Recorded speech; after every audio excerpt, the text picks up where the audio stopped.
بسم اللہ الرحمن الرحیم۔ آج ہم حضور صلی اللہ علیہ وسلم کے معجزات میں سے کچھ ایسے معجزات کا بیان کریں گے کہ جہاں پہ حضور صلی اللہ علیہ وسلم نے کسی بھی چیز کو اپنا ہاتھ لگایا یا اس کو پیار کیا تو اس چیز کی حقیقت اور حیثیت ہی بدل گئی۔ جیسے کہ حضرت انس بن مالک رضی اللہ تعالیٰ عنہ نے روایت کی کہ ایک رات مدینہ منورہ میں ایک خوفناک آواز آئی تو اس کی جانب حضور صلی اللہ علیہ وسلم حضرت ابو طلحہ رضی اللہ تعالیٰ عنہ کے گھوڑے پر سوار ہو کر چل دیے۔ اس گھوڑے کے بارے میں یہ مشہور تھا کہ یہ گھوڑا بہت سست رفتار ہے،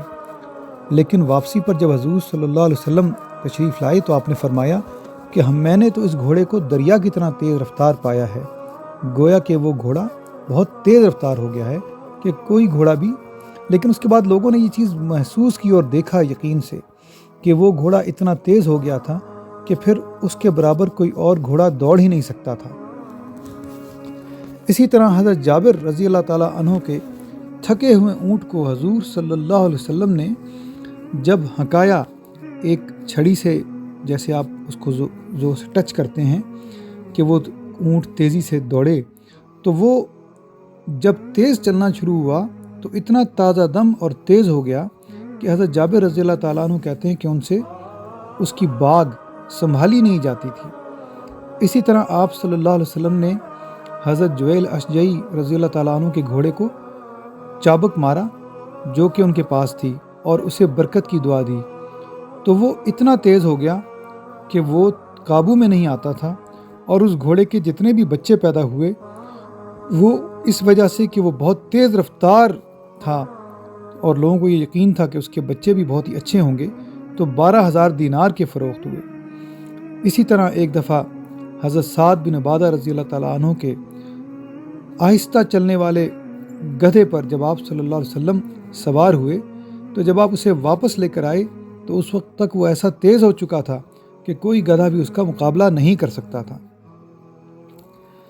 اسی طرح کے بے شمار معجزات ہیں۔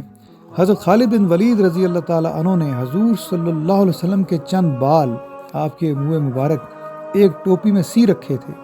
اور اس ٹوپی کو پہن کر جب بھی وہ جنگ میں جاتے تو فتح ان کے قدم چومتی۔ صحیح مسلم میں ہے کہ حضرت اسماء رضی اللہ تعالیٰ عنہ جو حضرت ابو بکر رضی اللہ تعالیٰ عنہ کی صاحبزادی ہیں، انہوں نے ایک جبہ یا ایک کرتا نکال کر دکھایا اور فرمایا کہ حضور صلی اللہ علیہ وسلم نے یہ پہنا تھا، ہم اسے دھو کر اس کا پانی بیماروں کو پلاتے ہیں تو اس کی برکت سے انہیں فوراً آرام آ جاتا ہے۔ اسی طرح حضور اکرم صلی اللہ علیہ وسلم نے قباء کے کنویں میں اپنے وضو کا بچا ہوا پانی ڈال دیا تھا تو اس کے بعد اس کنویں کا پانی کبھی بھی ختم نہیں ہوا۔ اور اسی طرح حضرت انس رضی اللہ تعالیٰ عنہ کے گھر میں کنواں تھا، ایک مرتبہ حضور صلی اللہ علیہ وسلم نے اس میں اپنا لعاب دہن ڈال دیا تو اس کا پانی مدینہ کے تمام کنووں سے زیادہ میٹھا ہو گیا۔ اسی طرح اور واقعات میں ہے، ایک بار حضور صلی اللہ علیہ وسلم ایک جگہ سے گزرے تو ایک چشمہ آپ نے دیکھا تو اس کا نام پوچھا اور پانی کے بارے میں پوچھا تو بتایا گیا کہ اس کا نام بیسان ہے اور پانی جو ہے اس کا وہ کڑوا ہے۔ تو حضور اکرم صلی اللہ علیہ وسلم نے فرمایا کہ اس کا نام نعمان ہے اور اس کا پانی میٹھا ہے۔ آپ کے فرماتے ہی اس چشمے کا پانی میٹھا ہو گیا۔ اور اسی طرح ایک اور واقعے میں ہے کہ حضور صلی اللہ علیہ وسلم کے سامنے آب زمزم پیش کیا گیا، آپ نے اس میں اپنا لعاب دہن ڈال دیا تو اس پانی سے بہت ہی حسین اور بہت ہی زیادہ خوبصورت خوشبو آنے لگی۔ اور ایک بار حضور صلی اللہ علیہ وسلم دیکھا کہ حضرت امام حسن اور حضرت امام حسین رضی اللہ تعالیٰ عنہ اجمعین پیاس سے رو رہے تھے تو آپ نے باری باری اپنی زبان مبارک ان کے منہ میں ڈالی، جسے انہوں نے چوسا اور ان کی پیاس جاتی رہی اور وہ خاموش ہو گئے۔ اسی طرح ایک اور واقعے میں ہے کہ حضرت مالک رضی اللہ تعالیٰ عنہ کے پاس ایک برتن تھا جس میں وہ گھی ڈال کر حضور صلی اللہ علیہ وسلم کے پاس پیش کرتی تھیں، تو ایک دفعہ حضور صلی اللہ علیہ وسلم نے وہ انہیں واپس کرتے ہوئے فرمایا کہ اسے خالی نہ کر لینا، نچوڑ نہ لینا۔ تو انہوں نے دیکھا کہ وہ جو کپی تھی، وہ جو برتن تھا، وہ گھی سے بھرا ہوا تھا۔